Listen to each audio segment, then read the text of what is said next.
Mummy, मैं तो शादी करके बहुत खुश हूँ। भले मेरी शादी लेट हुई है लेकिन अच्छे परिवार में हो गई है। हाँ बेटा, ये बात तो है। बहू के घर वालों ने ना हमारे हिसाब से शादी की है।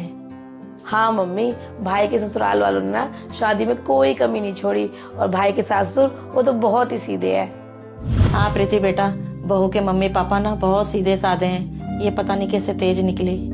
हाँ मम्मी, हमने तो भाभी के ना मम्मी पापा का नेचर देख के तो शादी की थी। पता नहीं भाभी का नेचर ऐसे कैसे निकल गया है। बहन, मैंने अक्सर देखा है कि लड़कियों को ससुराल में एडजस्ट होने में ना थोड़ा सा टाइम लगता है। डॉली भी थोड़े दिन में ठीक हो जाएगी और हमारी फैमिली में एडजस्ट कर लेगी। पता नहीं बेटा, एडजस्ट करेगी या नहीं करेगी। जा प्रीति बेटा, बहू को बोल दे चाय बना के ले आएगी। अरे नहीं नहीं मम्मी, मैं भाभी को चाय बनाने के लिए नहीं बोलूंगी। आज सुबह जब मैं आई थी ना तो सीधा भाभी के रूम में चली गई थी। भाभी मेकअप कर रही थी तो मैंने भाभी को कहा, अरे वाह भाभी, आपके पास तो लिपस्टिक की बहुत अच्छी कलेक्शंस है। हाँ दीदी, ये तो है। मुझे ना लिपस्टिक का बहुत ज्यादा शौक है, पर गलती से ना ये तीनों शेड सेम आ गए। अब तो ये वापस भी नहीं हो पाएंगे। अच्छा, ये वापसी नहीं होंगे? भाभी, ये वाला शेड ना मुझे बड़ा पसंद है। क्या आप ये मुझे दे सकते हो? आपके पास तो वैसे भी एक्स्ट्रा है। एक्स्ट्रा है?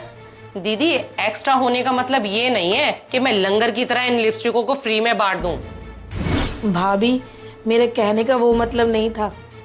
आपका कहने का जो मर्जी मतलब हो, पर मेरे सामान पे ना अपनी नजर रखने की बिल्कुल भी जरूरत नहीं है। मैं उन नई नवेली दुल्हनों में से नहीं हूँ जो शर्मा शर्मी में अपना सारा सामान उठाकर अपनी ननद को दे दे।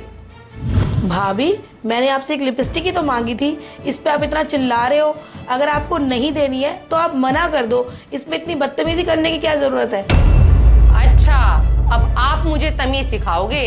ऐसा है दीदी, मैं बदतमीज हूँ नहीं, पर मैं इस परिवार के लिए ना पूरी बदतमीज हूँ। मम्मी, मुझे बहुत दुख हुआ पर मैंने आपको बताया नहीं। क्या प्रीति बेटा, बहू ने तेरे साथ इतनी बदतमीजी की? अभी तो उसे 20 दिन हुए आए हुए और उसने अभी से रंग दिखाना शुरू कर दिया। बेटा, बहू मुझसे भी बदतमीजी से बात करती है, मगर मैंने तेरे से कभी नहीं बताया। कमाल है मम्मी, मैं तो सिर्फ ये सोचता था कि डॉली सिर्फ मुझसे बदतमीज से बात करती है। मुझे तो अब पता चला है कि आप दोनों से भी इतनी बदतमीज से बात करती है ये।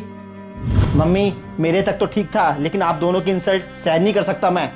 डॉली, जरा ड्राइंग रूम में आना। चलो ठीक है मम्मी, मैं आपसे बाद में बात करती हूँ, मुझे अंदर बुला रहे हैं।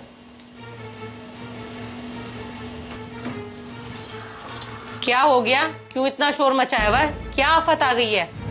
आफत तो कोई नहीं आई डॉली, आज हमारी शादी को 20 दिन हो गए हैं। मुझसे तो तुम बदतमीज से बात करती हो, लेकिन मेरे को अब पता चला है कि तुम मम्मी से और बहन से भी बदतमीज से बात करती हो। ओ कम ऑन राजीव, आप इन दोनों माँ बेटियों की बातों में आ गए हो। इन दोनों माँ बेटियों का तो काम ही है भड़काना। बहू, तू ऐसे मत बोल। हम इसे क्यों भड़काएंगे? हम अपना घर क्यों खराब करेंगे?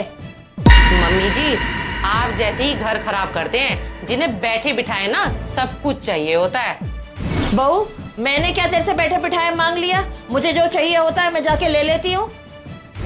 हाँ मम्मी जी, आपको जो चाहिए होगा ना तो आपको खुद ही जाकर लेना होगा, क्योंकि मैं इस घर की बहू हूँ, कोई नौकरानी नहीं हूँ।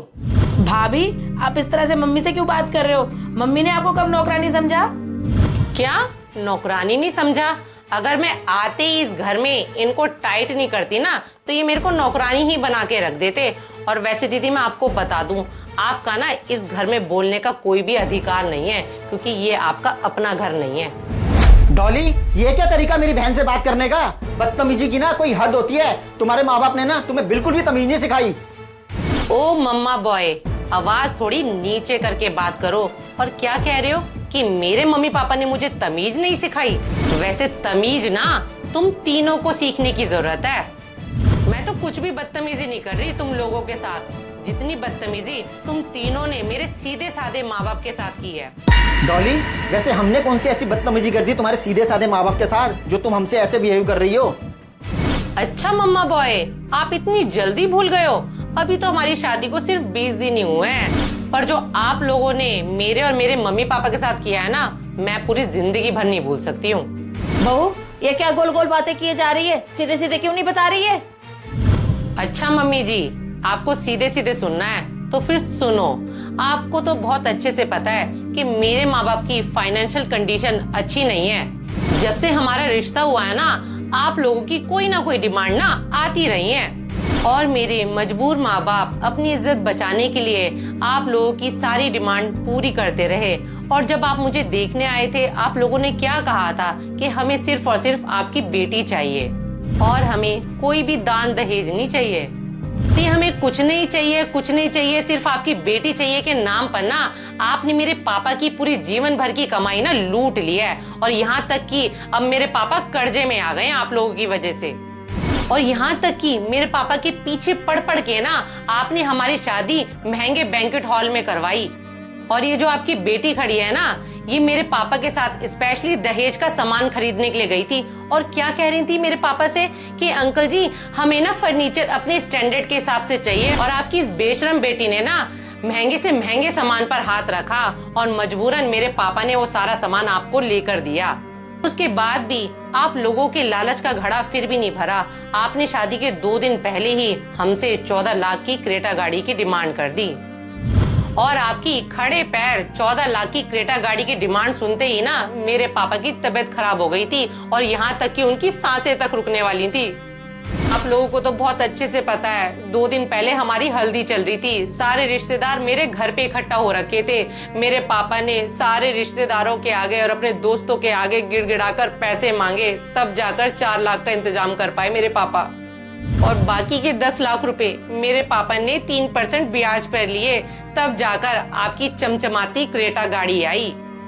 राजीव, मैंने तो शादी के लिए तभी मना कर दिया था जब आप लोगों ने 14 लाख की क्रेटा गाड़ी की डिमांड करी, पर मेरे पापा की तबीयत खराब होने की वजह से मुझे मजबूरन ये शादी करनी पड़ी। लेकिन मैंने उसी दिन ठान लिया था, जितने खून के आंसू आप लोगों ने मुझे और मेरे मम्मी पापा को रुलाए हैं ना, गिन गिन के उनका बदला शादी के बाद लूंगी।